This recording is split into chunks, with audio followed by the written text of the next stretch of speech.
Welcome to the 8th episode of Civics 101. I'm Allison, a current intern at Issue Voter. Throughout the next 14 weeks, we're sharing 3-minute, nonpartisan, accessible explanations of how our government functions, with the belief that civic education strengthens both government accountability and democracy itself.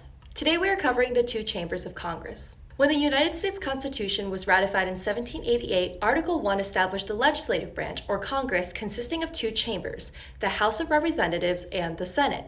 The House has 435 voting members, each representing a specific congressional district, with elections held every 2 years.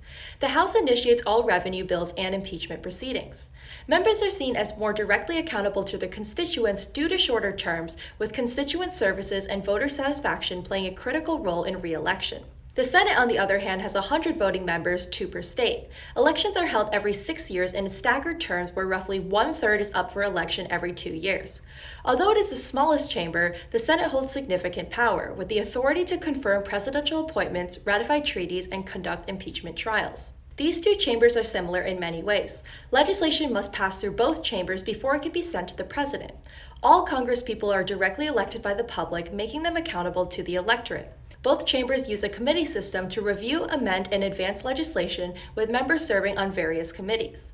In both, incumbency advantage is strong. During the Constitutional Convention in 1787, some states supported a unicameral legislature where representation reflected a state's population. Other states wished for a legislature where each state had equal representation. This sparked the Great Compromise, the creation of the House of Representatives and the Senate, with representation structured differently across both chambers. The Senate was specifically added to preserve the voices of smaller states. Moreover, there's an argument against the infamous Senate procedure, the filibuster. This process allows a senator to delay or block a vote on a bill by extending debate time. Critics also contend that the Senate provides unequal representation as opposed to the House, where the number of representatives is proportional to each state's population size. Additionally, there's a lack of representation in the Senate for Washington, D.C. and Puerto Rico, which have tax-paying citizens. On the other hand, there are many arguments for keeping the Senate the way it is. In regard to the filibuster, this procedure can help the minority party pass and block legislation.